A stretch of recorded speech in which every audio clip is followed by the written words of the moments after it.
পারমাণবিক অস্ত্রে বিশ্বের সবচেয়ে ক্ষমতাধর দেশ রাশিয়ার সাথে মিত্রতা তৈরি করে এখন যুক্তরাষ্ট্রের চেয়েও বেশি শক্তিশালী হয়ে উঠেছে ইরান। একের পর এক বিস্ময়কর ঘটনা ঘটিয়ে যুক্তরাষ্ট্রের ঘুম হারাম করে দিচ্ছেন খামেনি।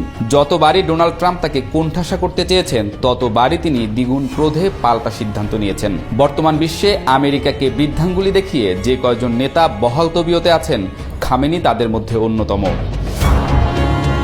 যুক্তরাষ্ট্র ও ইরান বিরোধে জড়ানোর পর বিশ্বের অনেক দেশই সন্দেহ করছে যে ইরানের কাছে পরমাণু অস্ত্র না থাকলে খামেনির এত অহংকার থাকার কথা না, কিংবা ট্রাম্পেরও গলার স্বর এত নরম হওয়ার কথা না। দুই নেতার আচরণই বিশ্ববাসীকে অবাক করছে। যে মুহূর্তে যুক্তরাষ্ট্র পরমাণু সমৃদ্ধকরণের অভিযোগে ইরানে হামলার হুমকি দিয়েছে, ঠিক সেই মুহূর্তে পারমাণবিক অস্ত্রে বিশ্বের সবচেয়ে ক্ষমতাধর রাশিয়ার সাথে ইরানের পরমাণু সহযোগিতা চুক্তি যেন ট্রাম্পকে বিশ্ব দরবারে তুচ্ছ করে তুলেছে। ইসরায়েল সহ বহু প্রতিপক্ষ দেশ ইরানি ক্ষেপণাস্ত্রের রেঞ্জে থাকার কারণে যুক্তরাষ্ট্রের সাথে সাথে ওইসব দেশও অজানা আতঙ্কের মধ্য দিয়ে যাচ্ছে। ইরানের তৈরি বিশেষ ক্ষেপণাস্ত্র খোররামশার রেঞ্জ ও ধ্বংস ক্ষমতা সাধারণের কল্পনারও অতীত। ক্ষেপণাস্ত্র প্রতিরক্ষা ব্যবস্থায়ও তারা উন্নত হয়েছে, বিশেষ করে বাভার 373 নামক প্রতিরক্ষা ব্যবস্থা, যা একাধিক আক্রমণ শনাক্ত করে প্রতিরোধ করতে সক্ষম। এই বাভার 373 নিয়েই রয়েছে খামেনির বাড়তি অহংবোধ। ইরান তার অস্ত্রভাণ্ডার গঠনে বেশিরভাগ ক্ষেত্রে দেশীয় উৎপাদন ও প্রযুক্তি নির্ভরতা বজায় রেখেছে। সাহাফ 3, সেজিল এবং খোররামশার ক্ষেপণাস্ত্রগুলো 2000 কিলোমিটার দূরবর্তী লক্ষ্যবস্তুতে আঘাত হানতে সক্ষম। হয়তো এ কারণেই হুমকি ধামকি দিলেও খামেনির দেশত্ববোধের অহংকারকে দীর্ঘদিন লক্ষ্যবস্তু করেনি কোনো দেশ। ইরানের সামরিক বাহিনীতে প্রায় 11,80,000 সদস্য রয়েছে, যার মধ্যে 6,10,000 সক্রিয় এবং 3,50,000 reserve. Islamic revolutionary guard corps এবং বাসিস বাহিনী ইরানের রাষ্ট্রীয় ক্ষমতার অবিচ্ছেদ্য অংশ। খুবই অল্প সময়ে মধ্যপ্রাচ্যে একটি শক্তিশালী সামরিক রাষ্ট্র হিসেবে নিজেকে প্রতিষ্ঠিত করেছে ইরান। সাম্প্রতিক বছরগুলোতে ইরান ড্রোন প্রযুক্তিতে অসাধারণ অগ্রগতি অর্জন করেছে। শাহেদ 136 এক ধরনের আত্মঘাতী ড্রোন, যা ইউক্রেন যুদ্ধেও ব্যবহৃত হয়েছে। মোহাজের 6 এবং কামান 22 হল অত্যাধুনিক নজরদারি ও আক্রমণ সক্ষম মানববিহীন উড়ন্ত যান।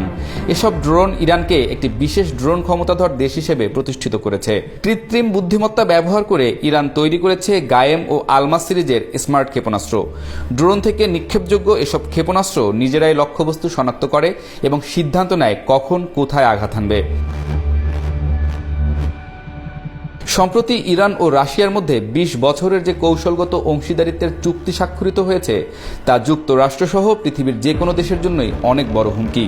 এই চুক্তির আওতায় রয়েছে সামরিক, গোয়েন্দা, জ্বালানি, প্রযুক্তি এবং শান্তিপূর্ণ পারমাণবিক সহযোগিতা।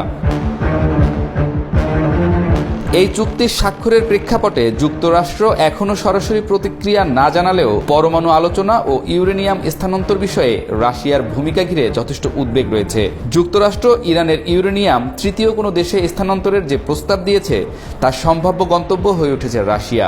কিন্তু বিশ্ব রাজনীতিতে পুতিনের মনমতলবী অবস্থান যুক্তরাষ্ট্রের কৌশলগত উদ্দেশ্যকে প্রতিনিয়ত বিপদে ফেলছে। আঞ্চলিক রাজনীতিতে ইরান বরাবরই ছায়াযুদ্ধ কৌশল ব্যবহার করে থাকে বলে সারা বিশ্বে গুঞ্জন রয়েছে। গাজায় হামাস, লেবাননে হিজবুল্লাহ এবং ইয়েমেনে হুথি মিলিশিয়াদের সহায়তা করে ইসরায়েলের ওপর সরাসরি সামরিক চাপ সৃষ্টি করার নায়ক খেতাবও রয়েছে ইরানের।